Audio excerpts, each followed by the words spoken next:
Shalom, selamat pagi Bapak Ibu yang dikasihi Tuhan. Saya percaya penyertaan Tuhan atas hidup kita sempurna adanya. Pagi hari ini pembacaan kita saya ambil dari Lukas 6 ayat yang ke-36. Saya bacakan untuk saudara. Hendaklah kamu murah hati sama seperti Bapamu adalah murah hati. Sebuah ayat yang pendek, saya bacakan ulang kepada saudara. Lukas 6 ayat 36. Hendaklah kamu murah hati sama seperti Bapamu adalah murah hati. Ya, sebuah ayat yang sederhana, tetapi saya berdoa ayat yang sederhana ini bisa saudara terima dalam tanah hati yang baik, berbuah memberkati hidup saudara, keluarga saudara, pekerjaan saudara, dan kehidupan sosial saudara.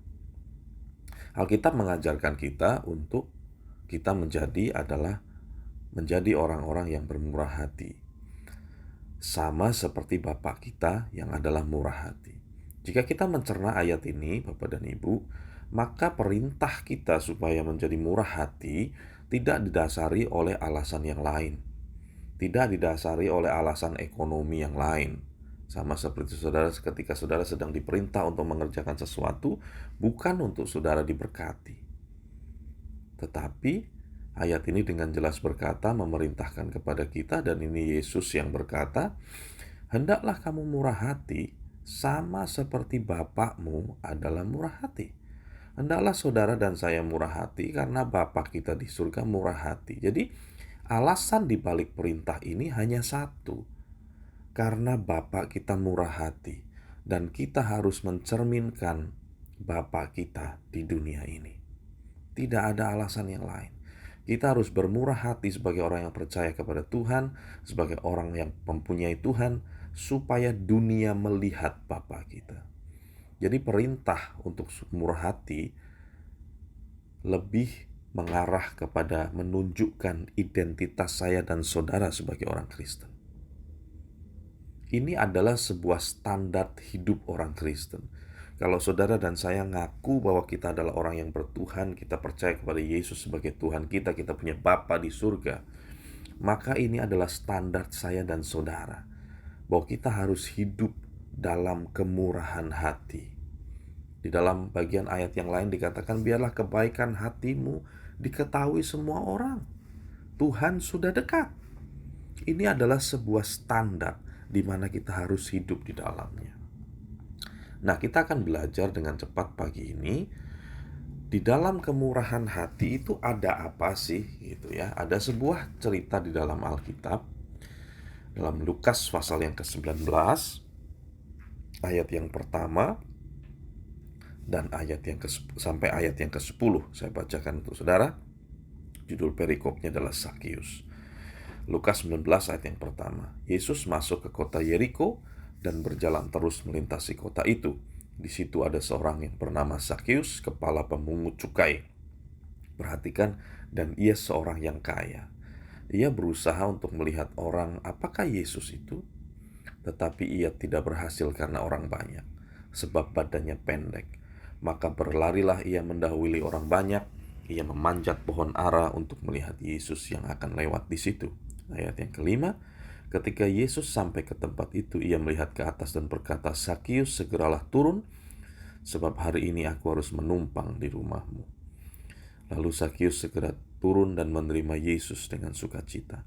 Tetapi semua orang yang melihat hal itu bersungut-sungut katanya, ia menumpang di rumah orang berdosa. Tetapi Sakius berdiri dan berkata kepada Tuhan, Tuhan, setengah dari milikku akan kuberikan kepada orang miskin, dan sekiranya ada sesuatu yang kuperas dari seseorang, akan kukembalikan 4 kali lipat.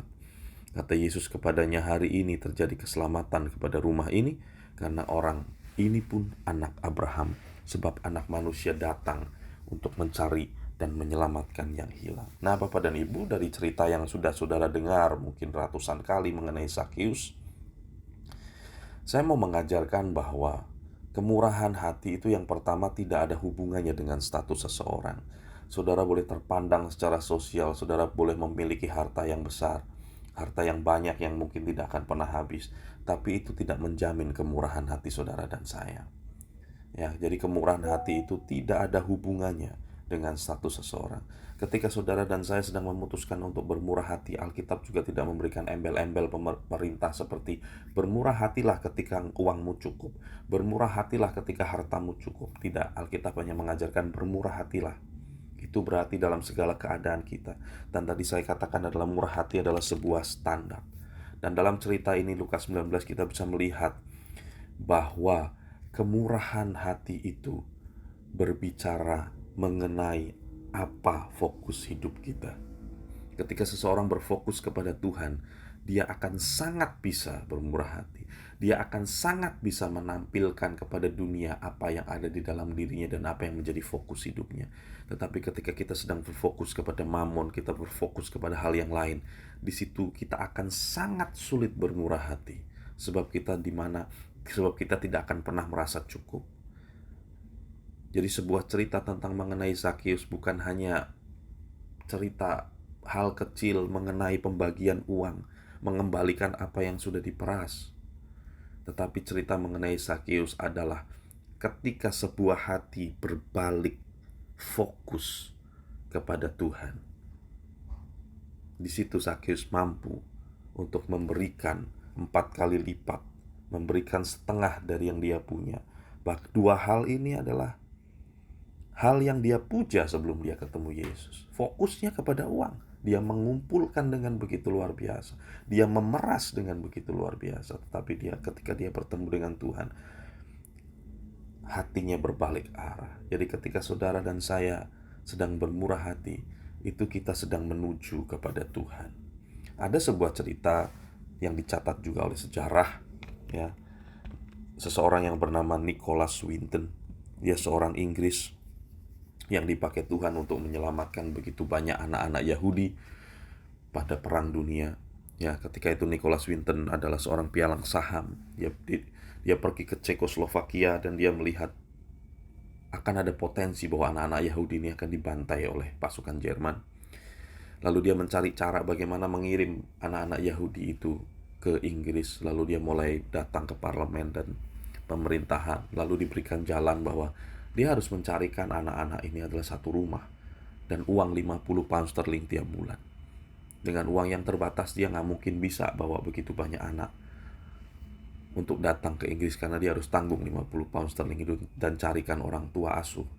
Lalu dia mulai bergerak, dia berdoa dan dia mulai bergerak, dia ketuk pintu. Dia mulai dari tetangga yang terdekat, dia ketuk pintu. Ya, dia tawarkan bagaimana kalau saya bawa satu anak Yahudi dari Cekoslovakia usia 10 tahun, 9 sampai 10 tahun. Lalu dia mulai berbicara supaya keluarga ini mau memberikan 50 pound sterling untuk anak ini sebagai uang hidup. Lalu dia mulai terus dan Tuhan buka jalan sampai akhirnya sejarah mencatat Nicholas Winton dengan apa yang dia bisa. Dia berhasil menyelamatkan 669 anak dari pembantaian Nazi. Dan hal ini dia tidak ceritakan kepada siapapun sampai puluhan tahun. Sampai akhirnya istrinya menemukan sebuah album tua yang dia simpan di atas lotengnya, berisi mengenai asal-muasal dari setiap anak yang dia selamatkan. Lalu sang istri mengotak BBC pada saat itu, yaitu radio dan layanan televisi di Inggris, menyiarkan berita ini. Lalu BBC membuat suatu acara. Dia mengundang Nicholas Winton. Nicholas Winton nggak tahu, dia sudah berusia tua saat itu. Dia nggak tahu dan dia nggak mau cerita kepada siapapun. Nicholas Winton diundang di acara itu dan waktu itu pembawa acaranya berkata begini, kalau di ruangan ini ada yang mau berterima kasih kepada Nicholas Winton, silakan berdiri. Setengah dari ruangan itu berdiri dan memberikan tepuk tangan selama 2 menit kepada Nicholas Winton. Ada seseorang yang rela dipakai Tuhan dari kemurahan hatinya, walaupun dia tidak mempunyai banyak. Dan nama orang itu adalah Nicholas Winton. Dia dicatat dalam sejarah.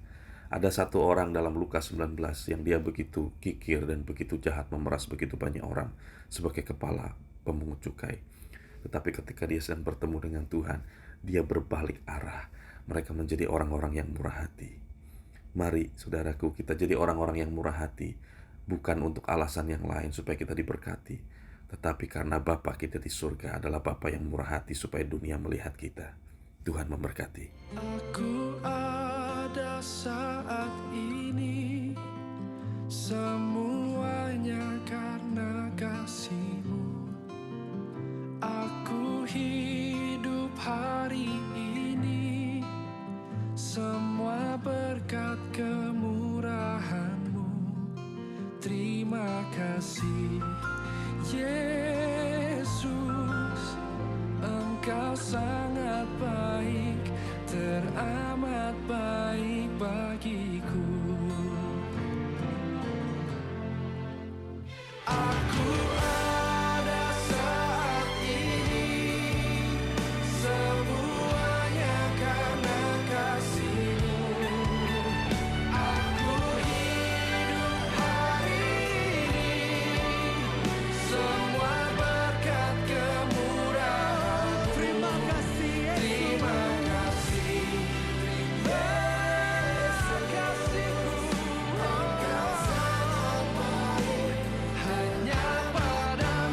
baik bagiku.